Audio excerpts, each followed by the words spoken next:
Thinking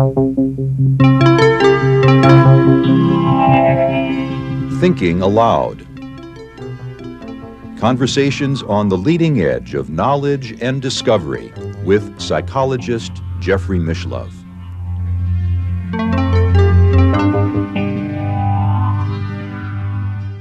Hello and welcome. I'm Jeffrey Mishlove, and this is part 2 of my interviews with Stephan Schwartz on the subject of healing intention. Stephan is one of the founders of the International Society for Subtle Energies and Energy Medicine. He's the former editor of the journal Subtle Energies, and he is a columnist for the journal Explore, the Journal of Science and Healing. He is the author of numerous books, including The Secret Vaults of Time, The Alexandria Project, Opening to the Infinite, and The 8 Laws of Change. Welcome again, Stephan.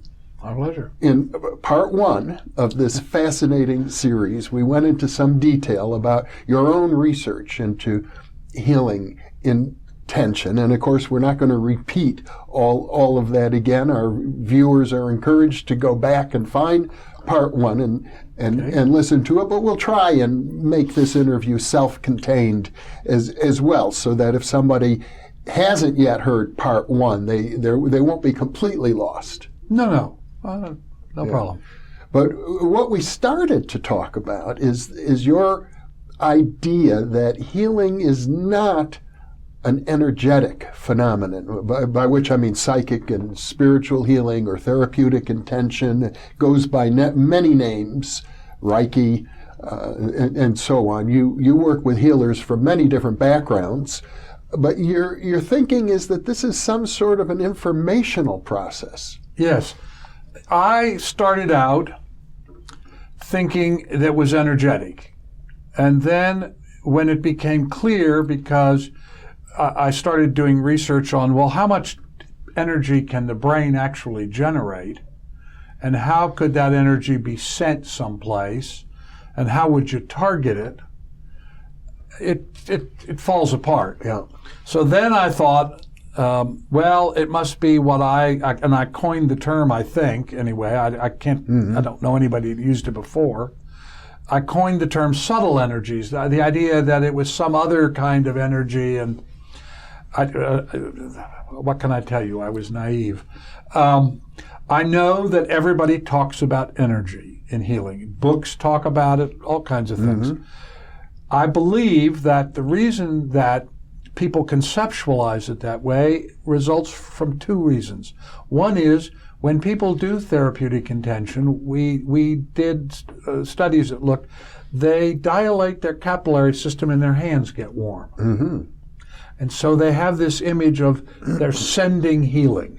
Particularly if they're working with their hands, yes. I suppose. So that they're sending healing. And also, just I think conceptually it's easier to understand. Mm-hmm. But I do not think that's what's going on. Many healing disciplines involve visualizing yes. White light or golden colored light. And right. The energy metaphor seems consistent with that. Yes.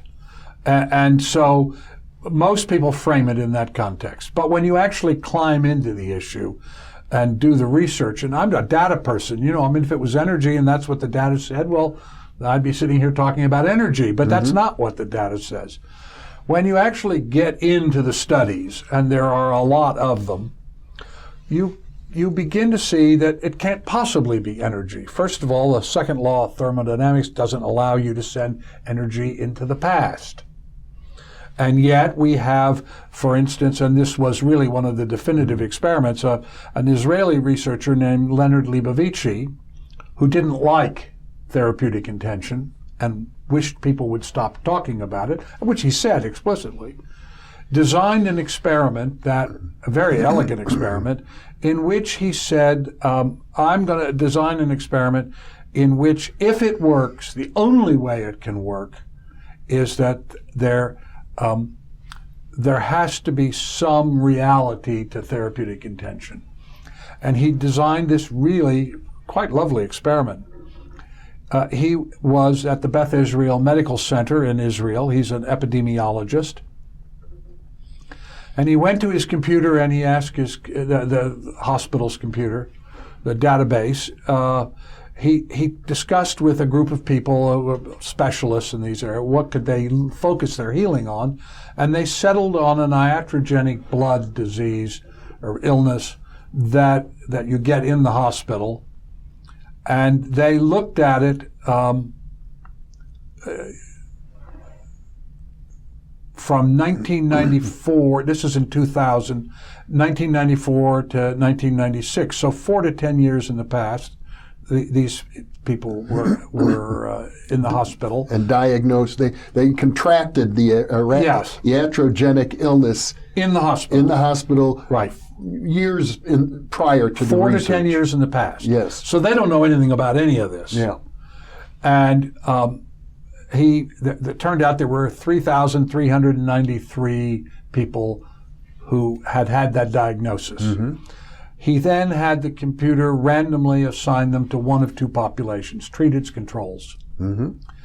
He asked he brought in healers, and he gave them nothing about these people except their first name and the initial of their surname. And these were, I presume, experienced healers. Yeah, these were all people who defined themselves as healers. And he asked them to simply focus that these people would get better and would enjoy good health. Mm-hmm. Nothing specific. He didn't say what was wrong with them. And he, importantly, did not tell them that this all lay in the past. Mm-hmm. So I think they probably thought, although it doesn't say in the paper, which it is worth noting was published in the British Medical Journal, I think they probably thought that the Healy this was all present tense. Yes. So they did that for 2 weeks. He didn't know what was going to happen either. Mm-hmm. But he surmised that if the healing intention, if the therapeutic intention worked, that it would have to work backwards in time. It would be retrocognitive. Yeah. Yes, exactly. Mm-hmm. And that therefore, it could not be any of the models that people were talking about. Yes. And that it couldn't just be suggestion or the healer was a friendly face and that was enough to somehow stimulate psychophysical self-regulation. Or he wanted to eliminate all, that's why it's such an elegant experiment. He wanted to eliminate all those variables. There was no contact. The healers and the Healy were never in proximity. No. In fact, the Healys didn't even know that they were the target of healing. Yeah. So for 2 weeks, they had, it would be like Jeff M. Mm-hmm. That's all they had. Yep. So they're sitting there in healing, saying these names. Actually, there were so many of them that they did it as a block. Mm-hmm. There's 1,700 in one group and 1,300 in the other. And so they held the list and thought, may these people get better and have good health. Mm-hmm. So then Leibovici, who was also blind to what actually happens, pulled the records of all these people. Now, again, I stress, they were out of the hospital 4 to 10 years. They didn't know anything about any of this. Mm-hmm. And what he discovered, to his astonishment, he had the integrity to say, was that those people who were the recipients of therapeutic intention, even though it was 4 to 10 years in the past, had radically different courses of illness. He measured, as typical hospital assessment, or typical medical assessment, intubation, fever length, use of medications, complications that arose, the standard sort of things that you would do for any kind of an analysis of a treatment. And he discovered that those people who had been the recipients of therapeutic intention, even though it was coming essentially from the future, had very different courses of illness, suggesting, well, first of all, it's not energy because you can't send energy back in time. I'm not sure that you can send information back in time either. Well, no, I don't agree with that. I think when you're in the non-local domain, space and time are informational enrichers, but not limitations, because we know that people can remote view things that are distant as well as things that are close. We know that people can locate archaeological sites that were lost thousands of years ago.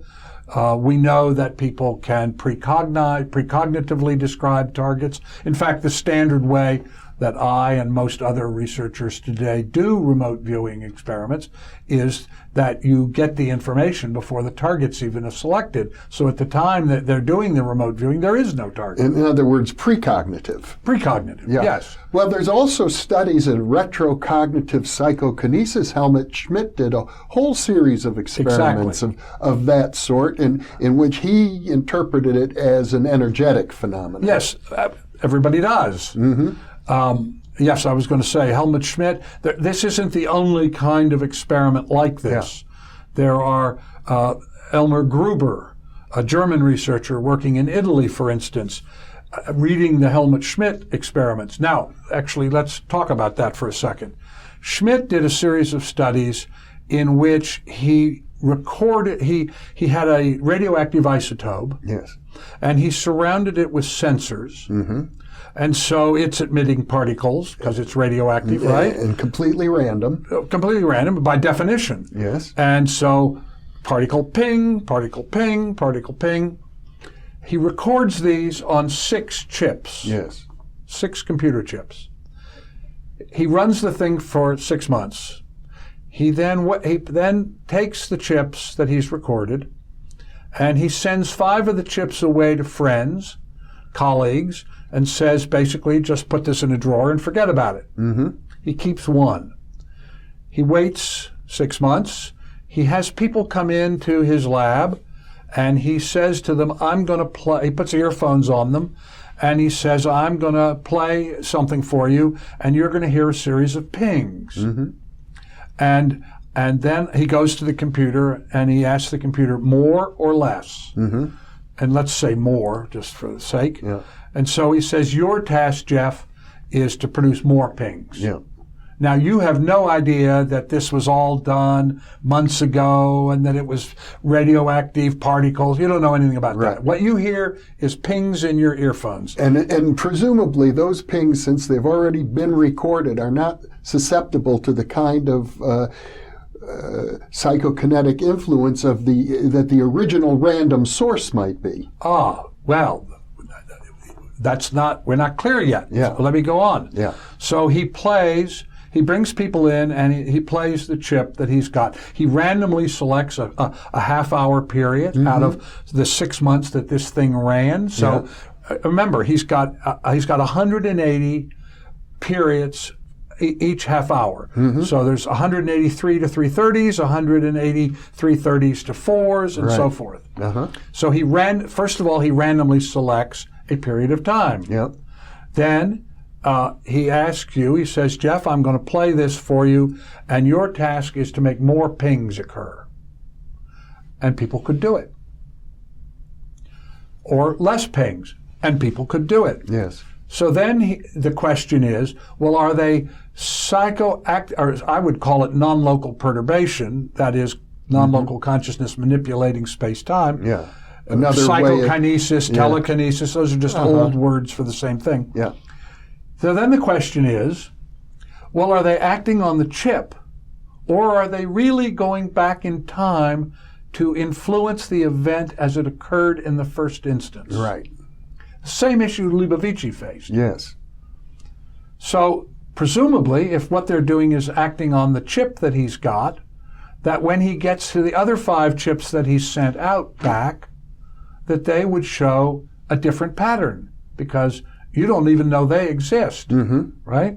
So he calls back the 5 chips, which have been sitting in drawers, forgotten, and he plays them, and they show the same change.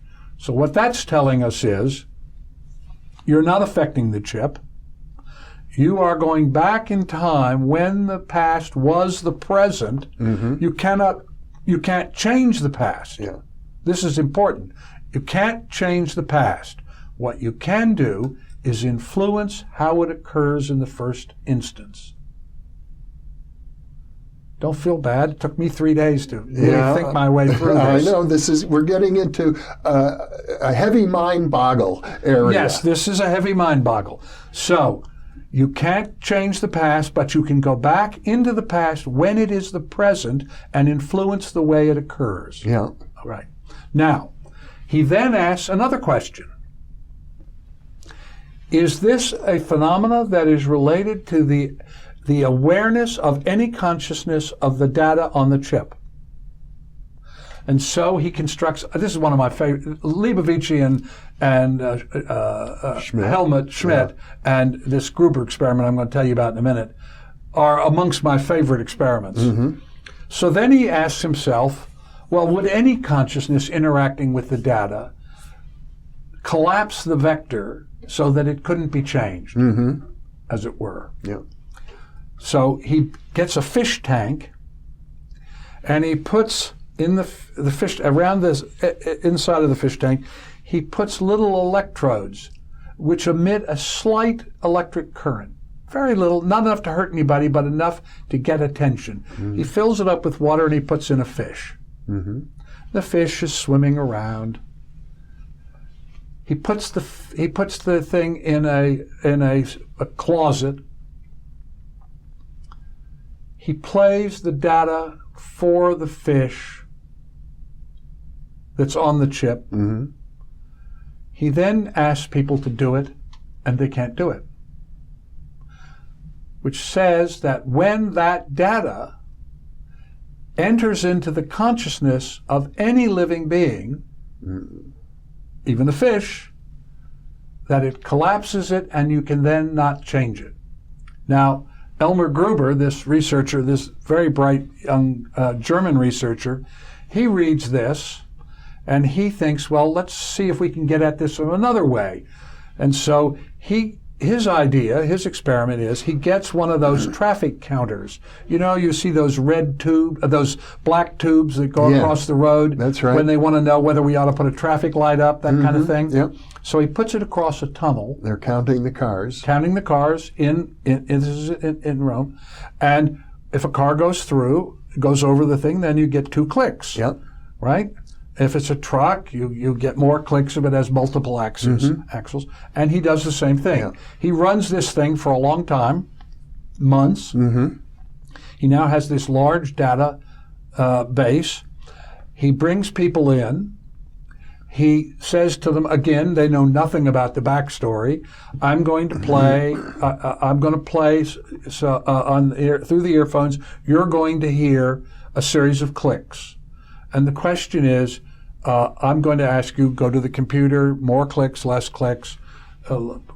Jeff, let's make less clicks. In other words, the computer is randomly selecting a half-hour period out of the months that this thing ran. Yeah. But what I mean is the computer is randomly selecting the direction that they're to focus their intention. That's the second randomization. Yeah. First randomization is the half-hour period. Second randomization is more or less. Yeah. So, again, as in Helmut Schmidt's experiment, they could do it. Now think about that for a second. Because that has a very real-world implication. In order for the clicks to have occurred, somebody had to drive a car over that tube. So the implications of that experiment are that 6 months in the past, when the past was the present, some Italian guy is sitting in his flat and he says, Maria, I'm going to go down and get some cigarettes and I think I'll go through the tunnel road. Because somebody had to drive over it. Yeah. So there was a linkage which occurred in order to produce more or less clicks. It's not the randomness of a nuclear isotope. This actually required an automobile or a truck to drive over it. So there had to be an interaction. So this is pure intention. It's not necessarily therapeutic in any way, but it shows that intention by itself can operate backwards in time. To change the past when it is the present. You can't change the past, but to alter the way it occurred in the first instance, yes.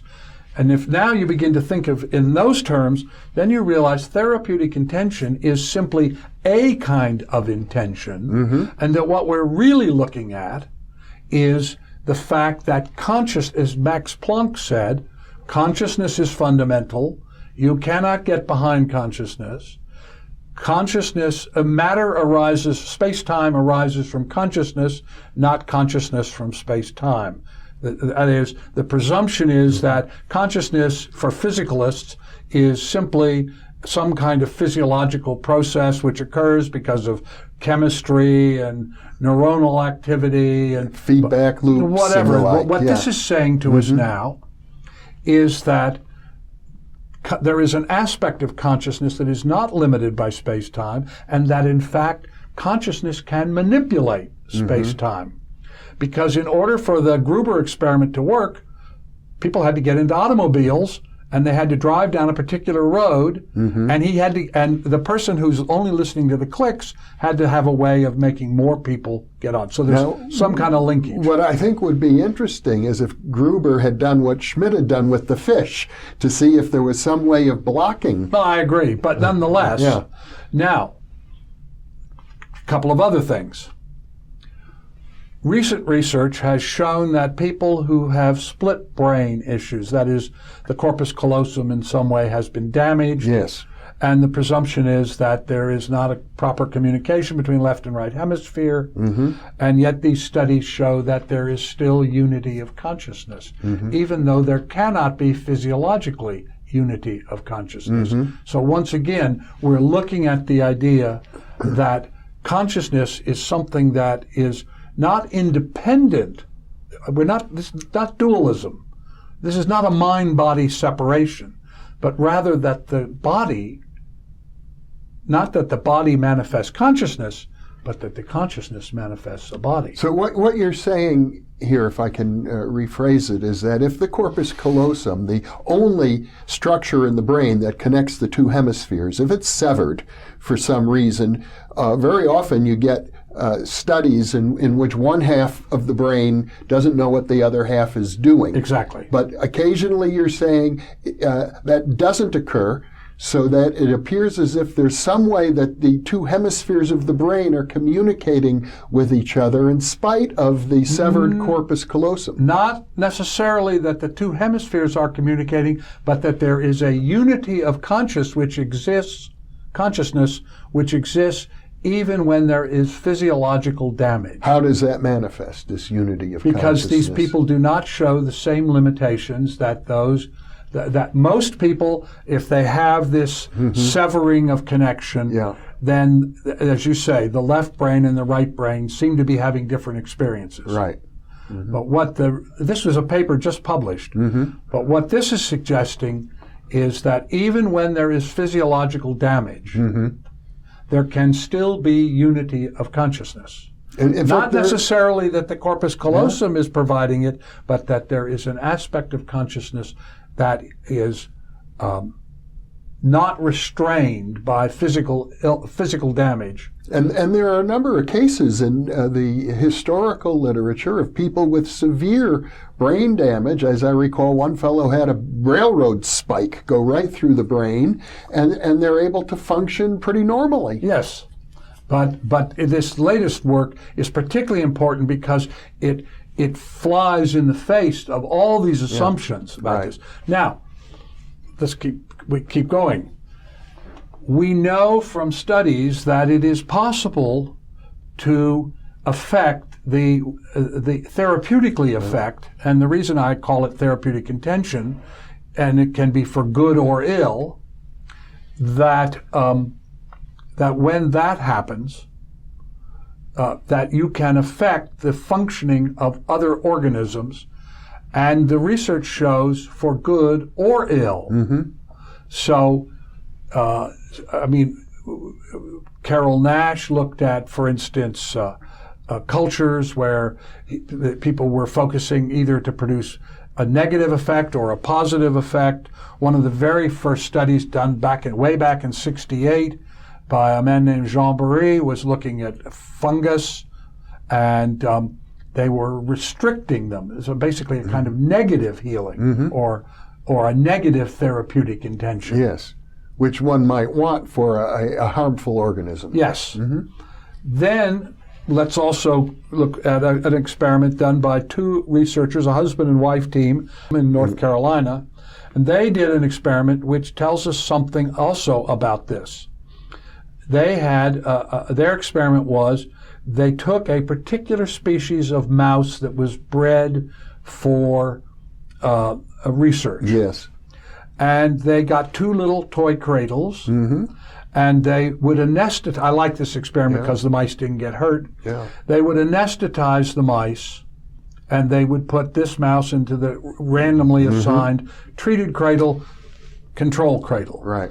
They would bring a healer in who didn't touch the mice, weren't even near them, and the task of the therapeutic contender was wake the mouse up. And what they found was that the mice that were the treated mice woke up faster than the mice who were the control mice. Now, one day, the healer didn't show up. But they'd already prepared the experiment, so they asked the question, well, what would happen if we just did this without a healer? Now, as it had happened, by convention more than anything else, they had always used one cradle for treated and one cradle for control. So they anesthetized the mice, put the mice in the cradle, and to their considerable surprise, the mice that were in the treated cradle, even though no healer was present, still woke up faster than the control mice. In other words, suggesting that the healers who had been there in the past previously had left some sort of, I think you might call it an informational pattern that resided in the vicinity of that tray, so that when the anesthetized mouse was placed there days later, the healing still took effect. Yes, what I'm saying is the anthropological tradition of the creation of sacred space. Or charged objects. Or charged totems, exactly. Has reality. So, thanks so much once again for this most interesting conversation. My pleasure. Thank you. And thank you for being with us.